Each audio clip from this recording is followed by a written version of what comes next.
chỉ bây ule hey tuần trung mà hiền kan channel in van này na kan changa kan ti menge purhia ta chang te zoro ma chuanin advocate apo thap ber ti la kan se sual om love baka youtuber te jok ke ni ang te channel a te kan han bia in ngai tlom tak mai in hun tha te min lo pe chuwa hi kan lom hle me baka hun da ka lo soi tongin thuziak te pe kan channel a ka lo ri ek zo zo to ka lo chiar chok zo zo to ani hian sei boi nei dem lovin ka channel link te jok te poi min lo la share sak te deuh thina chunga hian lom thu kan sei du tuna point in thlung takin TVCC chungchanga ingai dan min lo hril ve ta che ti in ka han bia engzat nge in share interview don in te po ka han ti hiala ani hian interview a hlo ka langai lo min interview tu te lo pek jok te hin sin ka tum thin alo ti ai thla nom khop me ti hian hun buai chung chungin hun min lo pe hi chunga ama sa in lom thu kan sei duwa ti chuanin purhiata TVCC chungchanga angai dan kan zona te kan inkom na te ai thak chho in tum hal mo meng purhiata aniam ni sar hai khothang pa YouTube channel tang khan mo tunlai FB lama TVCC chungchang vel hi post ve na sa hin ka sia timayang post na salutu glo mania de ngai dan kan sei tlang pop to chu te chu tunlai TVCC chungchang ron lar hloya hian ingai dan te hriat ve thain ka sia enge TVCC chungchang hi mu dan hi khong in min hril thei chuan kan ti top mai nge kai ko lalu thu bak lo mo mara tu thil pakhat chiang chu Mizoram mo hemi rehabilitation center kan ti home tam tak jinga hian TNT ti lo chon TVCC hi alar ber polin alanga mo in omna izo khobul nai ta to alo ni amaro chu hete kan ngai to thok hian TNT ka ha cheng chu lo khoi ho mak ha chung chung amaro chu TVCC hian in hemi ma alak don hian in pathen ko na thiam mala chu ni ve tho tak na chungin khovel dan kan ti trust mo society mo register hi atlo ta ti mak te mo chu van chu na point uncle hi ka mu dan o samte a chuan ni dan angin ai register lo wa pero ken ta dan angin ai register lo wa amai ro chu an lu dan len chu dan akhan dan kha sim to vele vaksi le ni chu van dan angin register si lo in ngati nge dan a sim ga le ti ka zon da pakha an ni ta pota in panina le chuan tuna an kolap na chan hi financial ti mela sumla paithil ani de bani ka phezok fe chuan mi tam tak sang chuang kha thalai the tho sang chung kha en kol na khau tak ro pui me sia register ni tak chi lo wang khan funding kha a on and off vetani atang na tha tang chalo vetani un ate po kha chalo thei lo medical attendant de po nei mumal lo lan danin jong po chu endika han monitor tur khan register an alo ni le box si lo ni chu wangin hela hina collapse ta ka ngai mo kishon administration a fail financial fail chu thudang ni ta sela in an chanchin toy te kan thriat hianin congress hun lai ram zau tak pe ka chu ta intinan chan puyen duan we som ni velak dilna an submit lai noi je ni congress so kharen lo pe te kha bon ka tia in sensitive de ko sei du chu khami ante khun lai vel khan u titi zo tun sang MLA parliamentary secretary nin alanga mo u wangin tu ma poisa ka bil lo tu ma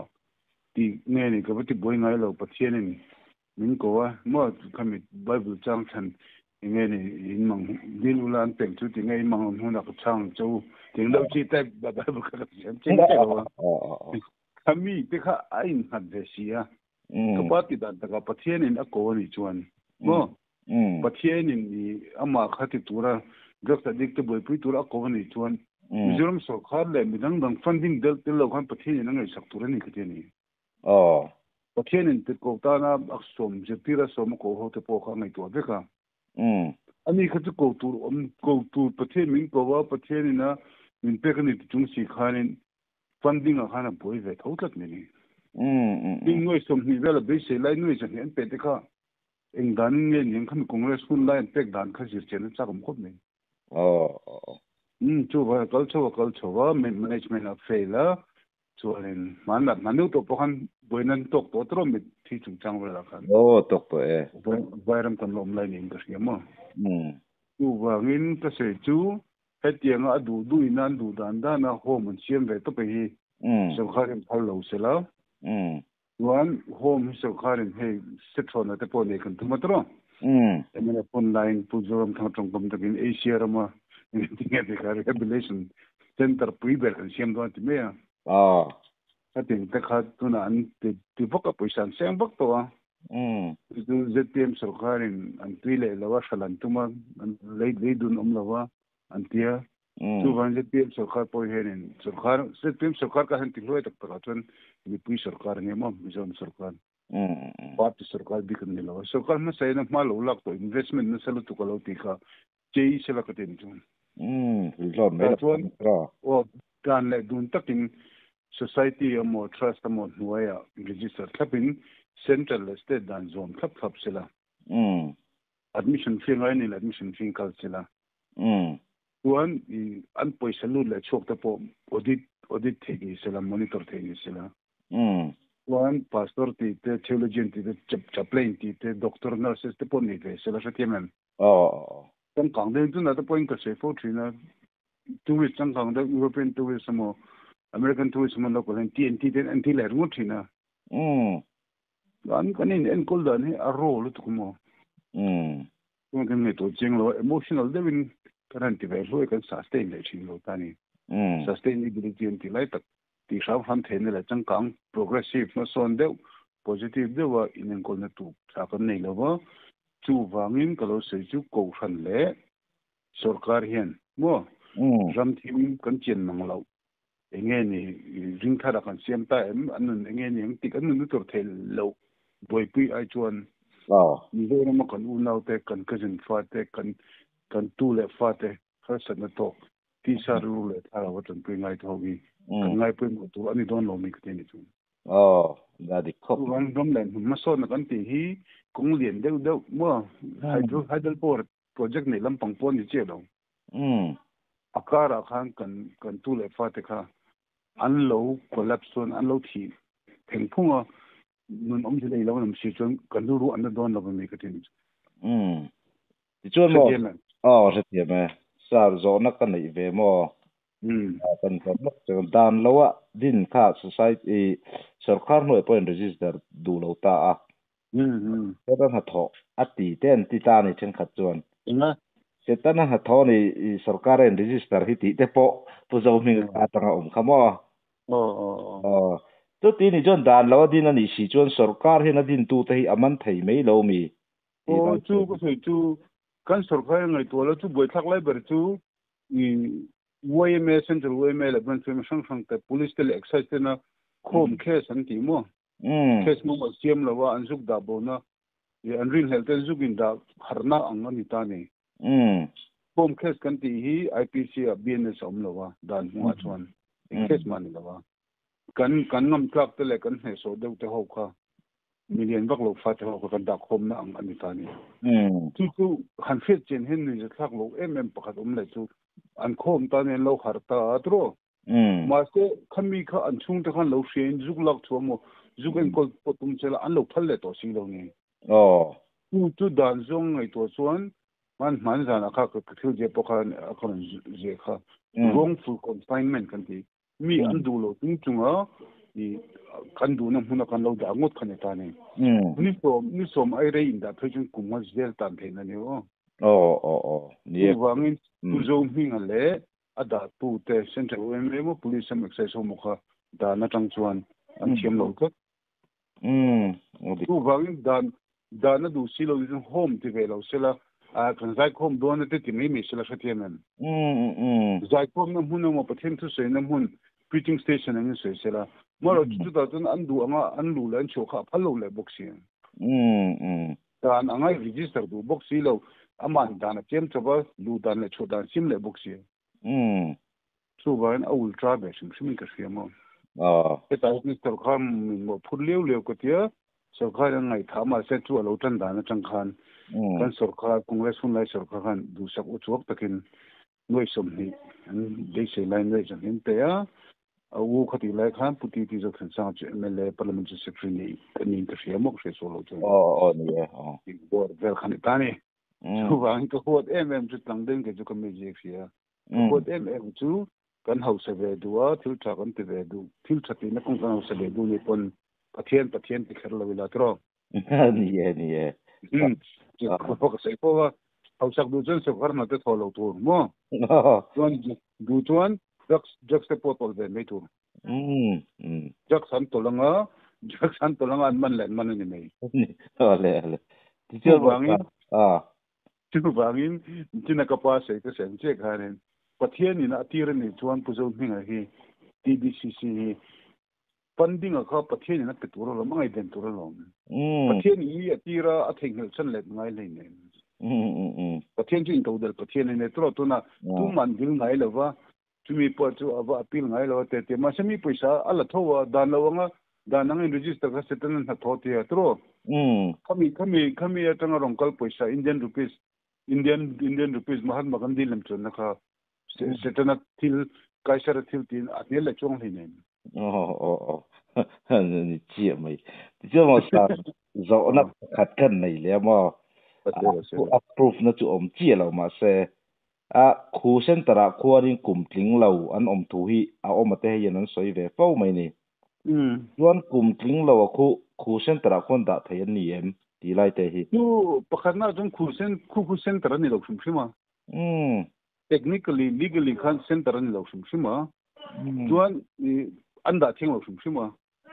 anti thai dan ber ju zai khom na mun ania zandar sare tang kan zai khom thina ndu chon zai khom ber ti sela chuan kan sei thei vek lo bak lo mi thei mar tu center in register du box si lo da nang register du box si lo register kha setan na tho dia bolan na tho te box si mo ta khan adu khan asapata ngo tin ani amale ma kha supreme authority angin ain siam to ban engdan ma mang lovin a compound ko nei la raja ma mandana siama engkim kha ama du ta ne kalani kha mizo christian mi te tan puingai tan pui thin tu tlo mai nam jinga khateng khan omani chuan ain siam thalo ani pe chuan khulai mun khu khar sak mak tu rok mai ani adua home teran vele dua kha pathen ko na ngai ve tak robani chuan tu le dan angin tu ro se ani na taka kon ring tu te khovel kan umnai hian india kan mo burma kan mo khoira wa po mila kan nom na ramdan kan zom ngi tu le kan nom na ramdan zom na sale zom luk tu kha ring tu hi kan jok tu ni ka chen ni chung ani lo dong pathen thu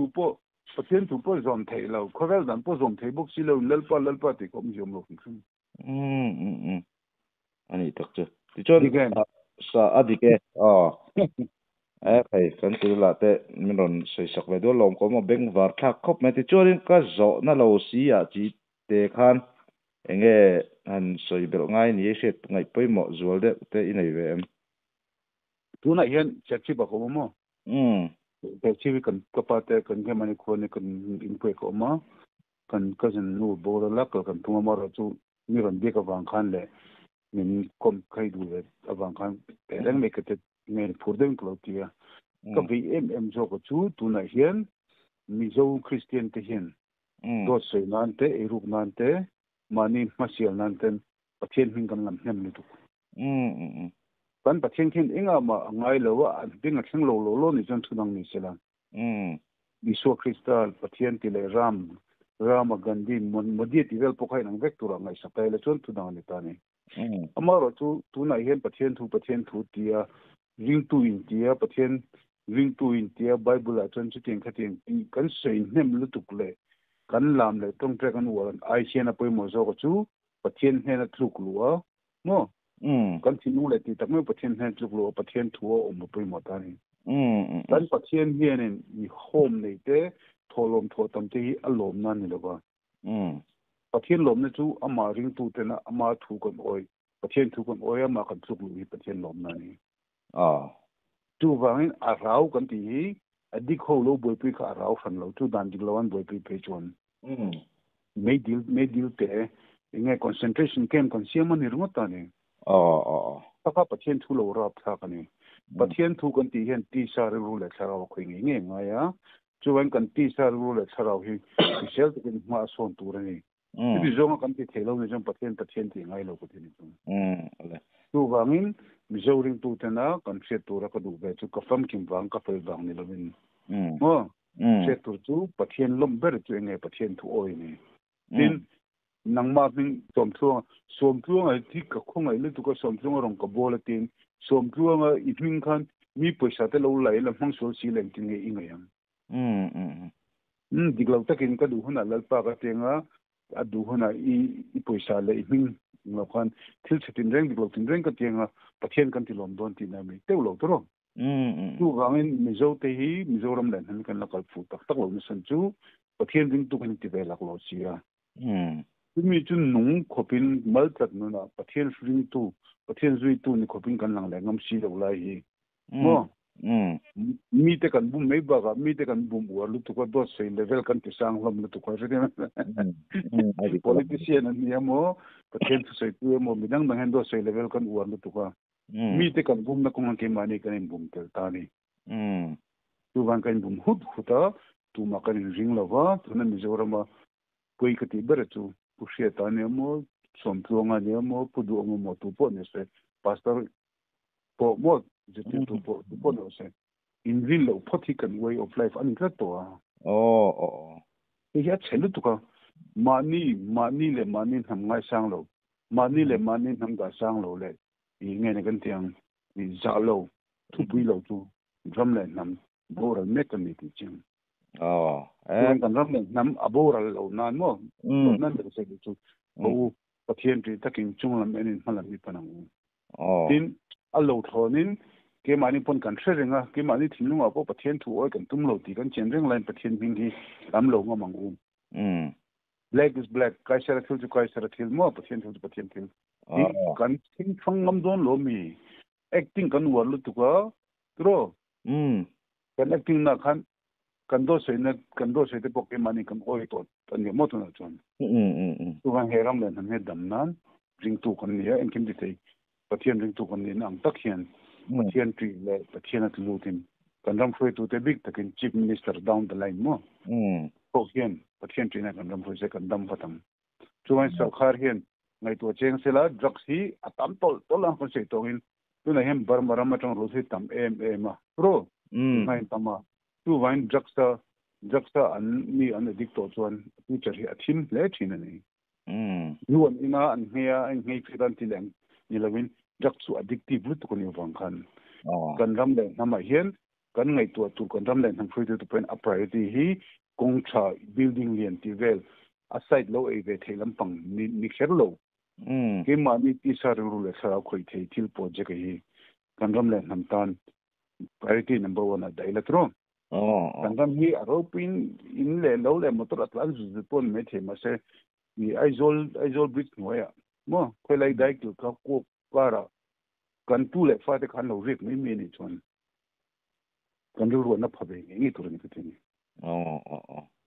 tu tu le ti te kan ne ya ne le ma kan ti table tu pathen ha trong plai khan me sai fiat le mai ti chuan mo sar a top na tak la pan se e huni nei lo ka the thawa I tu na hian I ngai dan frank de ka zo don che ya frank de ni chan po kan be se ya BCC khu tu na in siam thalo tu anga kal renga di chun I support lem lo ti hi chu chiang tro pakhat na khowela oma TBCC su khenga ka support ti chun mi kha oma tu aizol district Mizoram India ram omania India ram dan le state dan as option tu engdan main register loving kan phal tu ani lo chuan tu sarkar thune thu ten ama mi mal angin ama du na kalam kal lam thil dik lo tem ti kha kan monitor nge tur ni tu amma kan ba musik bang lewin kan dam le nam tan dam na an jok don tin kan zukin da huk ni lo han rehabilitation le nge kan tiang rehabilitation ani na poi mo em la chu khalai ho te kha man tang ka the dan tun thiam na te te khajurte entena open school te dula daila tro oh je chung te ITI te po branch te ombe sila khulai ho makang boya yom thapelo me ho ma hanom na hin la pitte thileng moron jil sok te ti la ka ti ni chung chung kon gam chu dam me do na tro u ba ngin khulai drugs addict da khum drugs addict je chu thil anti pe thoma se an thupui ber kha drugs an addict to wangin drugs wi top ani thin na wangin mo an ma ni zuman an ma ni drugs tu te an lo ti ni pon limited ta ti dan te om sela se themen tu wangin kan sarkar le kan ko khan hian kan ko ran ka se te lu ko sen kan ko khan hian ti sa ru la charau a ve te tur ni na hian ma ni thanom te tu le fa te drugs addict siam khat an tharau be si lawa filter thanglama pi ko kho bru ho khu ta madhya pradesh ve kha asa thak jom lo ku te jom ole ka tinal tuk mai the mar chu ke sim she dang report chi ku ni mo kai I hun lu tak min pe chunga kan lom tak ku sa te ka lom ni tuk ni kan na ke len kom chin don ni ole ani le ole